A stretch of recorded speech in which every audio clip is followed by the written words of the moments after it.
Cranes in the Sky by Solange is a song so fucking honest it feels like you shouldn't be listening to it. The song tells the story of a woman desperately trying everything possible to escape pain she feels in herself, all in hope that the pains will fade. But Solange reminds us that no amount of distraction or emotional construction can fix what we refuse to feel.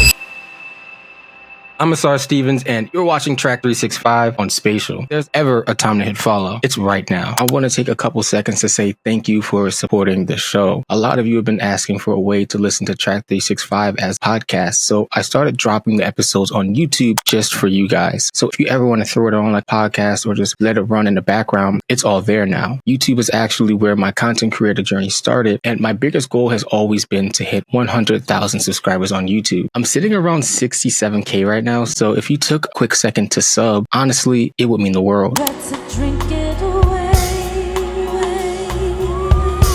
tried to put one in the air, I tried to dance it away, I tried to change it with my hair. The song begins like Solange whispering confessions to herself in a mirror. We hear her listing her coping mechanisms one by one. The repetition of "I tried" gives it away. These coping mechanisms, they're not working. So every attempt sounds less like a solution and more like this ritual of denial that she's become used to because she's tired of performing joy, hoping that maybe this time it'll stick.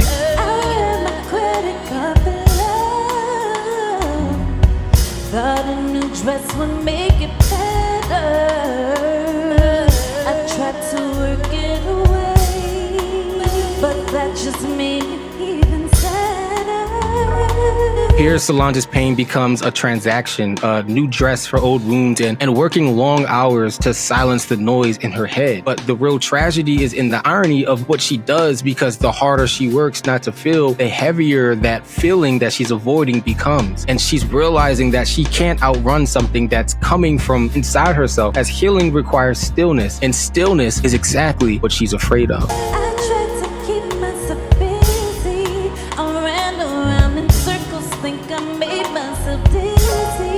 I slept it away, I sexed it away, I read it away.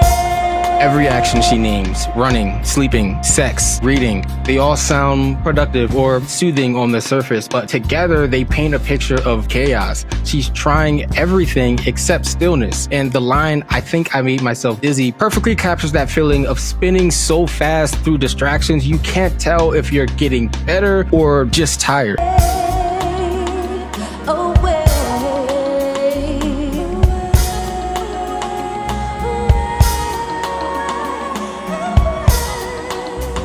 These lines are the action of escape turned into a mantra. The word "away" starts to lose meaning the more she says it, almost like she's trying to outrun her own thoughts by saying it again and again. And I find it really interesting how those lines feel meditative and desperate, like she's floating above her emotions, but still tethered to them, if that makes sense.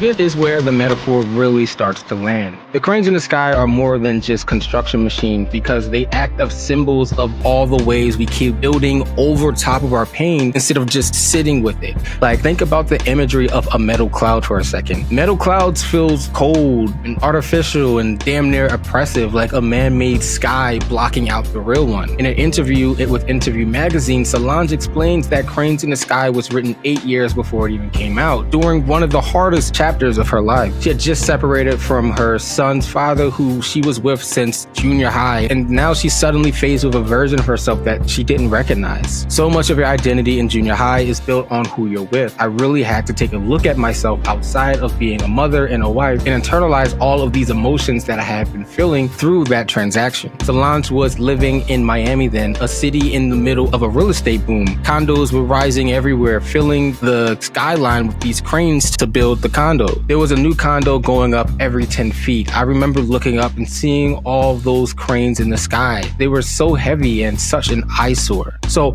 those cranes became her metaphor. They were a reflection of what she saw happening both outside and inside. Everyone, including herself, was building up without ever slowing down to face what was like breaking underneath of that weight. So when she sings, sometimes I don't want to feel those metal clouds, she's not just talking about sadness here, man. She's talking about the pressure of like self-construction. The metal clouds are the artificial skies we build when we can't handle the storm that's happening inside of us. So Solange's cranes aren't just hers, they're also ours. I tried to run away, but then my head be feeling clearer. I traveled 70 states, I'm moving around, make me feel better.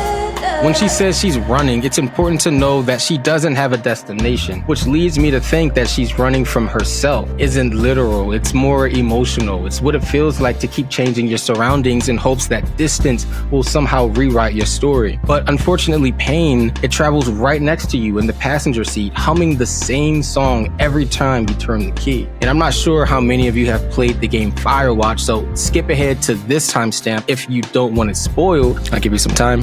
Okay. But both stories begin with motion, a person running toward open spaces, convinced that enough distance will quiet the noise in their head. But what they both find is the silence actually ends up being much louder than the chaos that they left behind. In Firewatch, Henry escapes into the forest to outrun his grief, his guilt, and his responsibilities. The trees and isolation are his version of the 70 states that Solange references. He tells himself that it's just fresh air and it's for adventure, but really it's a hiding place. Just like Solange, he thinks that if he keeps moving, his pains won't catch him. But your pain isn't something you can simply leave in a city or in a house or in a person. No, it's stitched into the map. Every path that you take leads you back to yourself. That's the conclusion of both stories. Unfortunately, there's no grand conspiracy. There's no like outside major villain or none of that, because the monster, like the actual villain, it's avoidance. So when Solange sings about running away, it's not just a metaphor for her restlessness. It's like the tragedy of literally being your own unfinished journey. Because like Firewatch, the escape always ends the same way. You realize that there's nowhere left to turn but inward. I